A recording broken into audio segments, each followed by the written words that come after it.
The rain hammered the asphalt like bullets, each drop exploding against the cracked pavement outside the Iron Wolves MC Clubhouse. Sarah Martinez pressed her back against the brick wall, her swollen belly making every movement awkward and painful. 8 months pregnant and running on pure adrenaline, she had nowhere left to turn. Her hands trembled as she approached the heavy wooden door, marked with the club's distinctive wolf head logo. Behind her, the distant rumble of engines grew closer. They had found her again. Marcus wouldn't give up. He never did. The bruises on her arms had barely faded from their last encounter, and she couldn't let him hurt her baby. The clubhouse stood like a fortress in the industrial district, its windows glowing with warm light that seemed to mock her desperation. She had heard stories about the Iron Wolves, dangerous men who lived by their own rules. But she had also heard whispers of their code, their protection of the innocent. With her last ounce of strength, Sarah raised her fist and pounded on the door. The sound echoed through the night, competing with the thunder overhead. Each knock sent pain shooting through her exhausted body, but she didn't stop. She couldn't stop.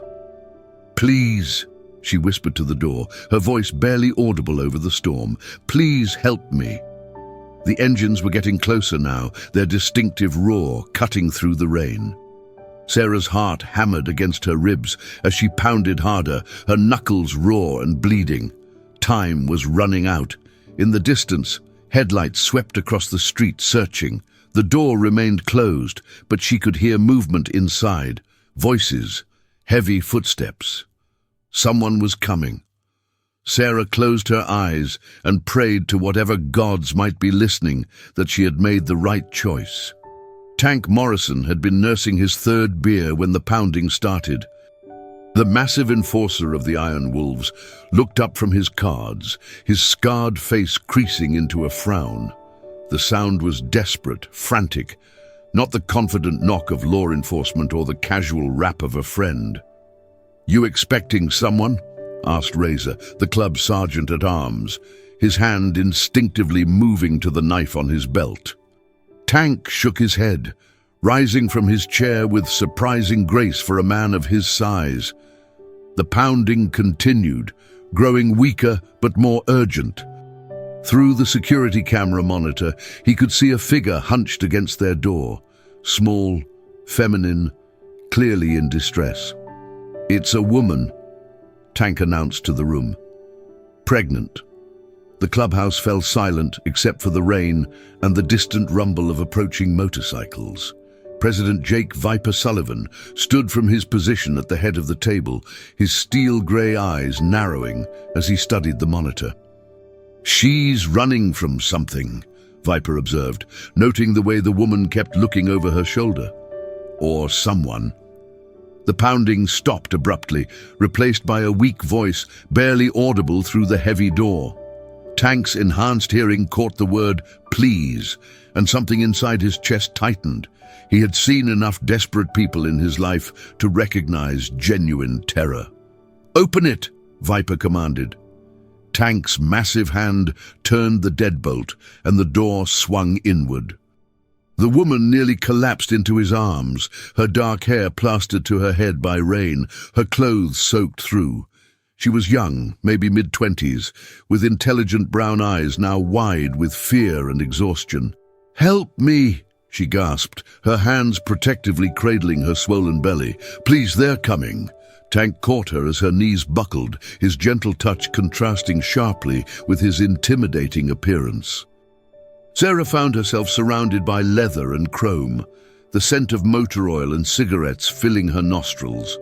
The clubhouse interior was exactly what she had expected.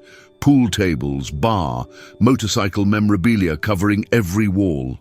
But the faces looking down at her held something she hadn't anticipated: concern. The man who had caught her was enormous, easily 6'6" with arms like tree trunks, but his touch was surprisingly gentle as he helped her to a worn leather couch. His face bore the map of a hard life: scars, weathered skin, eyes that had seen too much. Yet when he looked at her, she saw only kindness. "What's your name?" The voice belonged to a man with graying temples and the unmistakable bearing of leadership. His leather vest bore patches, indicating his status as president. "Sarah," she managed, her voice hoarse from exhaustion. "Sarah Martinez. I'm Viper. This is my club." He gestured to the dozen men now gathered around them. "Who's chasing you, Sarah?" Before she could answer, the sound of engines roared past the clubhouse, slowing as they approached. Sarah's entire body went rigid, her hands instinctively moving to protect her unborn child. "Marcus," she whispered. "My ex. He won't let me go." Tank moved to the window, peering through the blinds. "3 bikes circling back," he reported quietly. Viper's expression hardened. The Iron Wolves had their own complicated relationship with the law, but they had never tolerated men who hurt women. It went against everything they stood for. "You're safe here," Viper told Sarah, his voice carrying the weight of absolute certainty. "No one touches you in our house." Sarah felt tears of relief streaming down her face. For the first time in months, she allowed herself to believe she might actually be safe. Doc Williams, the club's medic and surprisingly gentle giant, knelt beside Sarah with a first aid kit. His trained eyes quickly assessed her condition. Dehydrated, exhausted, showing signs of recent physical trauma. The bruises on her arms were fading but still visible, telling a story he had seen too many times before. "When's the baby due?" Doc asked softly, checking her pulse. 3 weeks, Sarah replied, wincing as another contraction rippled through her abdomen. "Maybe sooner." The stress. Outside, the motorcycles had stopped. Through the window, Tank could see 3 men dismounting, their leather cuts bearing the colors of the Devil's Disciples, a rival club known for their brutality and drug trafficking. The Iron Wolves had an uneasy truce with them, but it was fragile at best. "Sarah," Viper said carefully, "tell me about Marcus." She closed her eyes, gathering strength.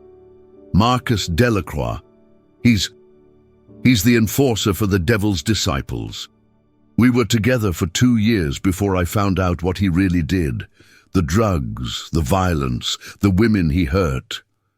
Her voice broke. "I tried to leave when I found out I was pregnant, but he said the baby was his property, that I was his property." The temperature in the room seemed to drop 10 degrees. Every man present understood the implications. This wasn't just about helping a pregnant woman. This was about standing up to the Devil's Disciples on their own territory. "He's been hunting me for 3 months, Sarah continued. "Every time I think I'm safe, he finds me. He has contacts everywhere, police, social services, even some shelters. I have nowhere left to run." A heavy knock echoed through the clubhouse, followed by a voice that made Sarah's blood freeze. "Open up, Iron Wolves. We know she's in there." Viper's jaw tightened as Marcus Delacroix's voice carried through the heavy door. The Iron Wolves president had dealt with the Devil's Disciples enforcer before, a man who used fear and violence like tools of the trade. But this was different. This was about sanctuary, about the code that governed their world. "Stay with her," Viper instructed Doc, then nodded to Tank and Razor. "Let's see what our neighbors want." The 3 men approached the door, while the rest of the club took defensive positions throughout the clubhouse. Sarah remained on the couch, Doc's reassuring presence the only thing keeping her from complete panic. Viper opened the door to find Marcus flanked by 2 other Devil's Disciples members. Marcus was smaller than Tank, but carried himself with the coiled tension of a predator. His dark eyes immediately scanned the interior, searching for Sarah. "Evening, Marcus," Viper said evenly. "What brings you to our doorstep?" "You know damn well why I'm here," Marcus replied, his voice carrying the hint of a Cajun accent. "My woman ran off again. Someone saw her heading this way." "Don't see any women here except the ones who belong," Tank rumbled from behind Viper. Marcus's eyes narrowed. "Don't play games with me, Tank. Sarah Martinez, pregnant, about this tall." He gestured with his hand. "She's carrying my kid, and I want her back." "Even if such a person existed," Viper said carefully, "what makes you think we'd hand over a pregnant woman to someone who clearly doesn't have her best interests at heart?" The tension ratcheted up another notch. Marcus's hand moved closer to the gun visible beneath his leather jacket. "That's my family you're talking about?" Marcus said, his voice dropping to a dangerous whisper. "And family business ain't none of your concern." Behind them, Sarah whimpered softly, the sound carrying just far enough for Marcus to hear. His lips curved into a cold smile. "Funny thing about family," Viper said, not moving from the doorway. "Real family doesn't leave bruises." Marcus's expression darkened. "You don't know what you're talking about, old man." "I know enough." Viper stepped forward slightly, his presence commanding despite being shorter than Marcus. "I know a woman doesn't run 3 months pregnant unless she's got good reason. I know the devil's disciples have a reputation for how they treat their women. And I know that anyone seeking sanctuary at our door gets it." "Sanctuary?" Marcus laughed, but there was no humor in it. "This isn't the old country, Viper. You can't just claim some ancient right and expect it to mean anything." Tank cracked his knuckles, the sound like gunshots in the tense air. "Means everything to us." From inside the clubhouse, Sarah's voice rose in distress. She was having another contraction, stronger this time. Doc's calm voice could be heard reassuring her, but the urgency was growing. Marcus tried to push past Viper.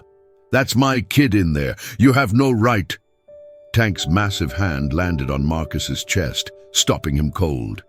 "Actually, we do. Club rules. Anyone asks for protection, they get it. No exceptions." This is going to cause problems between our clubs," one of Marcus's companions warned. Viper nodded slowly. "Maybe, but some things are worth problems." The standoff stretched taut as a wire. In the distance, thunder rumbled, and the rain continued its relentless assault on the pavement.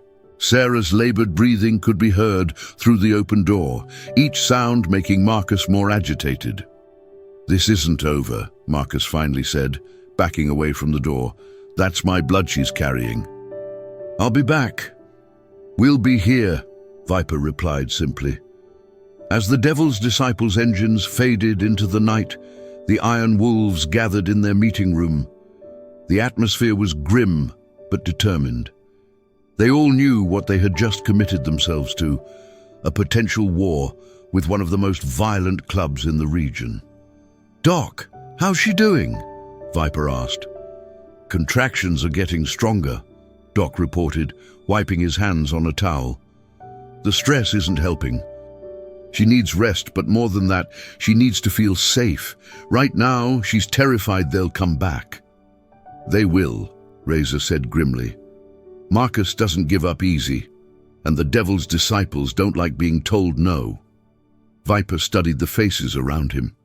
These men had chosen to follow him, to trust his judgment even when it led them into dangerous territory. He wouldn't make this decision lightly. "Anyone wants to walk away from this, now's the time," he said quietly. "This could get ugly fast." Tank was the first to speak. "That girl's got no one else. We turn our backs now, we might as well hang up our colors." "Tank's right," added Bones, the club's road captain. "We've all seen what Marcus does to women who cross him. Remember Maria Santos?" The room fell silent. They all remembered Maria, the young woman who had tried to leave Marcus 2 years ago. She had been found beaten nearly to death behind a truck stop. She still walked with a limp. "It's not just about Sarah," Viper said slowly. "It's about what kind of men we are, what kind of club we are. We let this slide. Where does it end?" One by one, the members voiced their agreement. They would stand with Sarah, whatever the cost. "All right then," Viper concluded. "We do this right. Tank, I want security doubled. Razor, reach out to our contacts. I want to know everything about Marcus's movements. Doc, keep monitoring Sarah. And everyone else, prepare for the possibility that this gets worse before it gets better."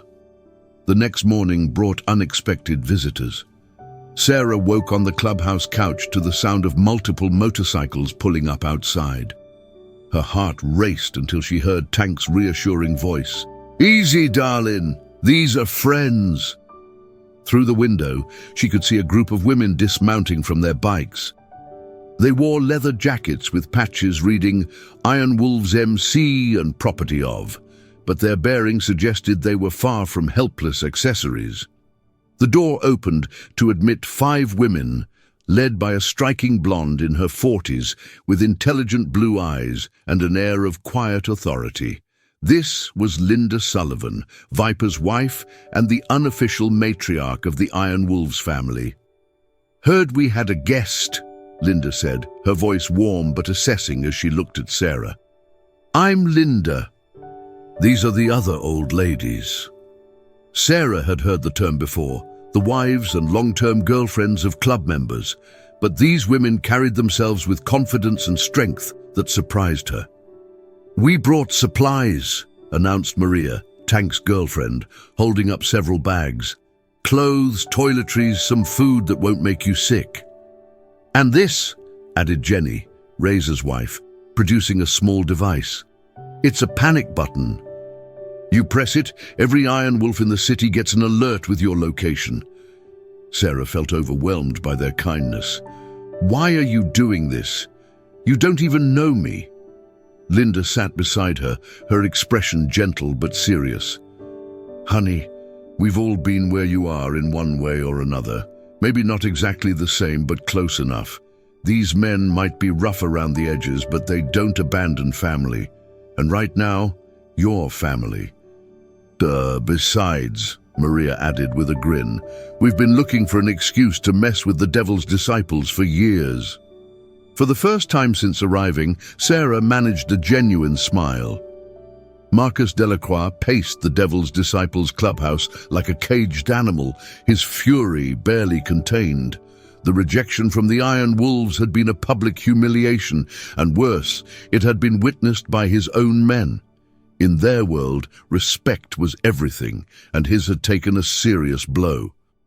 "We can't let this stand," he told his president, a grizzled veteran named Snake Morrison. "They're harboring my woman, my kid. It's a direct insult." Snake leaned back in his chair, studying his enforcer. Marcus was useful, brutal, efficient, completely without conscience when it came to violence, but he was also unpredictable, especially when it came to women. "Tell me again why this girl ran," Snake said quietly. Marcus's jaw tightened. "She got scared. Pregnancy hormones, you know how women get. She'll come around once the kid's born." "That's not what I heard," interrupted Diesel, the club's vice president. "Word is she had bruises, multiple trips to the emergency room." "She's clumsy," Marcus snapped. "Always falling down, walking into doors." The room fell silent. Even among the devil's disciples, there were lines that shouldn't be crossed. Hurting women and children was generally frowned upon, though not always prevented. "This is about respect," Marcus continued, changing tactics. "The Iron Wolves think they can just take what's mine. What's next? They start moving on our territory, our business?" Snake nodded slowly. The enforcer had a point. Allowing the Iron Wolves to defy them openly could be seen as weakness by other clubs, other criminal organizations. It could upset the delicate balance of power that kept their operations running smoothly. "What do you propose?" Snake asked. Marcus smiled, and the expression was anything but pleasant. "We make them an offer they can't refuse, and if they still refuse..." He shrugged. "Well, accidents happen." Sarah's contractions had been growing stronger throughout the day, and by evening Doc was seriously concerned. The stress of the situation, combined with her exhaustion and poor nutrition over the past months, was taking its toll. "We need to get her to a hospital," Doc told Viper privately. "This baby's coming whether we're ready or not." "Hospital means exposure," Viper replied. "Marcus has contacts everywhere. The moment she's admitted, he'll know." "Then we deliver here," Doc said grimly. I've done it before, but it's risky, especially with her condition. Linda overheard the conversation and joined them. There's another option. My sister runs a private birthing center across town. She's discreet, and she owes me a favor. Sarah, despite her pain, shook her head weakly. Too dangerous. If something goes wrong, if Marcus finds out... Hey, Tank said, kneeling beside the couch where she lay. You let us worry about Marcus. Right now, you focus on that baby. Another contraction hit, stronger than before, and Sarah cried out. Doc checked his watch. They were coming every 5 minutes now. Decision time, he announced. Viper looked around the room at his brothers, at the women who had become Sarah's protectors, at the young woman who had stumbled into their lives and changed everything. The choice was clear. Linda, call your sister. Tank, get the van ready. Razor, I want an escort. Full colors, full show of force. If the devil's disciples want to try something, let them see what they're up against. What about me? Sarah gasped between contractions.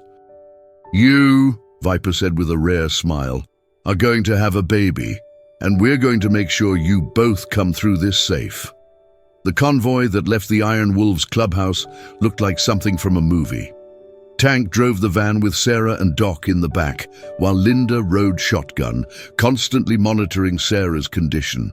Surrounding them were 8 motorcycles, their riders in full colors, creating a protective barrier that announced to anyone watching that this was Iron Wolves' business.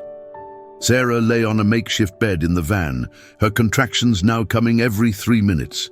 Doc worked calmly beside her, his gentle hands and reassuring voice helping her through each wave of pain. You're doing great, he told her. Just breathe through it. We'll be there soon. Through the van's windows, she could see the Iron Wolves riders maintaining their formation.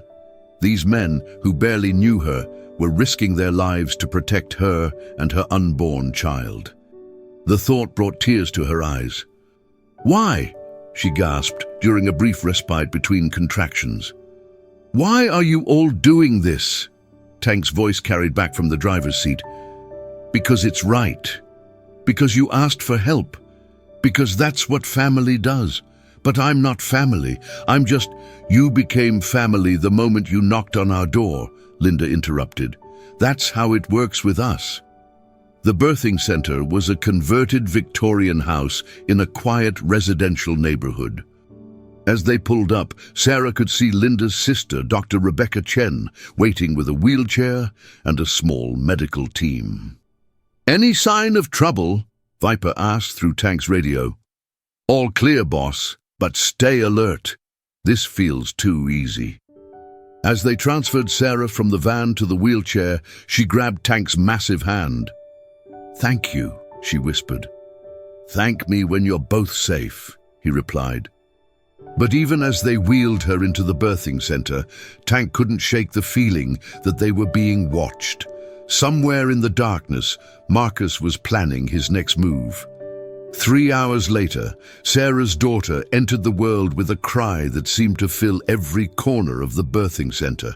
Dr. Chen worked efficiently, checking the baby's vital signs while Sarah collapsed back against the pillows, exhausted but relieved. She's perfect, Dr. D, Chen announced, placing the tiny, squirming bundle on Sarah's chest. 7 pounds, 2 ounces, all fingers and toes accounted for. Sarah stared down at her daughter in wonder. The baby had dark hair like her own and tiny fists that waved in the air as if she was already fighting the world. Despite everything that had brought them to this moment, Sarah felt a peace she hadn't experienced in months. What will you name her? Linda asked softly. Sarah had thought about this for weeks, cycling through family names and meaningful words, but looking at her daughter now, surrounded by the people who had risked everything to protect them, the answer was clear. Hope, she said. Her name is Hope. Tank, who had been standing guard outside, poked his head through the door. His scarred face broke into an uncharacteristic grin when he saw the baby. She's beautiful, he said quietly. Looks like a fighter. She'll need to be, Sarah replied, the reality of their situation settling back over her like a dark cloud. Dr. Chen finished her examination and pulled Linda aside. They're both healthy, but Sarah needs rest. The stress of the past few months has taken a toll. I'd recommend at least a week of bed rest. She'll get it, Linda assured her. Outside, Viper received a call that made his blood run cold. Marcus and a dozen Devil's disciples had been spotted heading their way. The peaceful moment was about to end. Time to go, he announced grimly.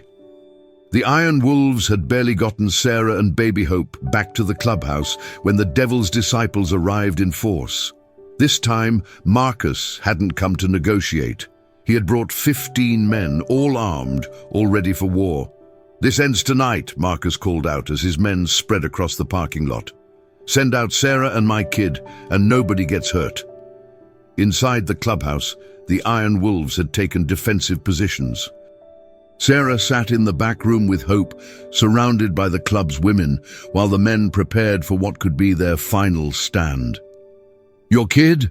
Viper called back through the reinforced door. Funny, I don't see your name on the birth certificate. Don't make this harder than it has to be, Marcus replied. You're outnumbered, you're outgunned. Just hand them over. Tank checked his weapon and looked at his brothers. They were indeed outnumbered, but they had something the Devil's disciples didn't. They were fighting for something bigger than themselves. What's the plan, boss? Razor asked. Viper was quiet for a moment, weighing their options. Then Sarah appeared in the doorway, Hope sleeping peacefully in her arms. I'll go with him, she said quietly. Like hell you will, Tank growled. He's right, Sarah continued. This isn't your fight. You've done enough. No, Viper said firmly. We finish what we started. But before anyone could respond, the sound of approaching sirens filled the air. Someone had called the police. In the distance, red and blue lights flashed against the night sky. Marcus cursed loudly. A shootout with the cops watching was the last thing any of them wanted. As the police cars surrounded the area, both clubs found themselves in an unexpected standoff. In the confusion that followed, Sarah made a decision that would change everything. She walked to the door, opened it, and stepped outside with Hope in her arms, facing Marcus one final time. It's over, she told him simply. I'm not your property. This baby isn't your property. Find someone else to control. And in that moment, with the police watching and his own men questioning his judgment, Marcus finally understood that he had lost more than just a woman. He had lost his power over her. The Iron Wolves had given Sarah something more valuable than protection. They had given her the strength to stand up for herself. As the police sorted out the situation and Marcus was led away on outstanding warrants, Sarah looked at the men who had become her unlikely family. Hope gurgled softly in her arms, and for the first time in months the future looked bright. The Iron Wolves had kept their promise. They had protected the innocent. And in doing so, they had discovered that sometimes the greatest victories come not from violence, but from simply doing what's right.